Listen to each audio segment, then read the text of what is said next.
Hey everyone, welcome back. Ethan and Brandon here to discuss more things with the Red Sox here on Talk Sox. We're early in the 2025 season. It's been a tough week or so for the Red Sox. Lost a series to the White Sox, just got blown out by the Rays. But in all of that, there is something really positive to discuss, and that is Garrett Crochet. He is shoving this season. He is pitching like an ace. And obviously, Ethan, he just went up against his former team, had a really great performance. And so I know you want to talk about how he pitched against the White Sox. Yeah, I think it's this huge kind of, I don't want to say it's a middle finger to the old team, but it's always interesting no matter where a player gets traded to when they go back up against their old team. Whether, I think of when Manny Machado, when he's on the Padres and he goes back up against the Orioles, or, now that Juan Soto is on the Mets and he's going to go back up against the Yankees, whatever team, you come from, again, having Garrett Crochet on the Red Sox now, as we've discussed multiple times, both on our podcast and on this site at this point, was a huge step up for the Red Sox. And again, it's a shame that we lost against the White Sox this first game. But again, looking at Garrett Crochet in particular, he has done nothing but great things for the Red Sox, and he almost threw a no-hitter. So I'm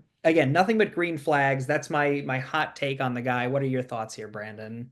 Yeah, I think it was really funny. We talked about it on the podcast, but how Crochet is going up against the White Sox, his former team, and Chase Meidroth made his debut against the Reds, his MLB debut against the Red Sox, who he was involved in that Crochet trade, obviously, and he was the guy who broke up the no-hitter. So how could you not be romantic about baseball? But yeah, I mean, it's been such an incredible start to the season. Obviously, he got that huge extension for 170 million some odd dollars, which is a risky move for a guy who hasn't even thrown 150 innings in the season yet. But we've talked about this. He's a really valuable piece for the Red Sox. They gave up a lot to get him. It's a great move, and if he continues pitching like this, he's going to be worth every penny of that contract. Obviously the start against the White Sox was probably his most impressive yet this season. He had a really great start against the Orioles a couple weeks ago. But I mean, it's great to see that, he's what's really making me giddy about what he might be able to do later in the season is he's not just, we knew he's a high strikeout pitcher. We knew, early in the game, first couple times through the lineup, he's going to be able to get guys out pretty easily. But he's pitching into the seventh, eighth inning, two of the last three starts. That's really exciting. The Red Sox need depth out of the starting rotation. And they need, sort of a workhorse right now, especially with the way the rest of the staff is pitching. And so I'm really encouraged by the fact that Crochet is racking up high pitch counts and remaining effective three times through the order. And you could make the argument, look, anybody wants to see a pitcher, even a young pitcher like Crochet get a no-hitter. Nobody doesn't want to see that happen. Maybe the opposing team, but nobody doesn't want to see that happen. We saw it again if you look at Shota Imanaga on the Cubs. He came so close to it last season, but again, it's on management's side and the coach's side to say, look, he's doing great. I'm so glad that he's making it to the seventh, eighth inning. Like you're mentioning, he is a workhorse. He's young. He's only 25.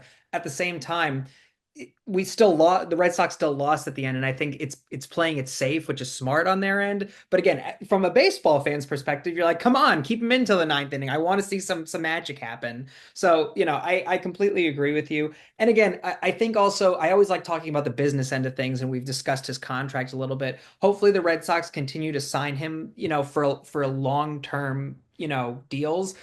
Because again, he's our only lefty pitcher in the lineup right now, and he's again only so far. We've only been in the season, the official season, for about a month and some change now, and he's done great. So to me, it's only up from here. Would you agree? Yeah, I do think again, obviously, first of all, Sean Newcomb is technically in the rotation. He's a lefty as well, but in the healthy part of the Red Sox rotation, he wouldn't be there. So I get what you're saying, but yeah, I think it's again.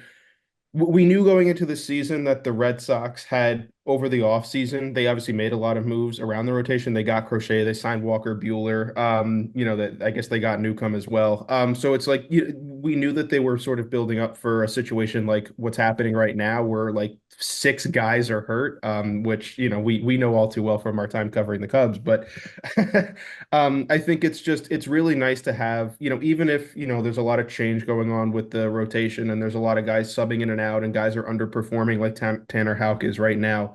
It's really nice to have that sort of bedrock, that guy 1 out of every 5 days he's going to step up, and you feel pretty dang good about your chances to win. So, like you're saying, obviously he's on that long-term extension now. Hopefully, he'll continue pitching like this throughout the duration of that extension, and then maybe even beyond that. And so overall, it hasn't been a great start to the season. But the fact that Garrett Crochet is pitching as well as he has at least gives the Red Sox a bright spot to keep building off of while the offense and the rest of the team gets up to sort of snuff. But obviously, we want to hear you guys' thoughts on everything.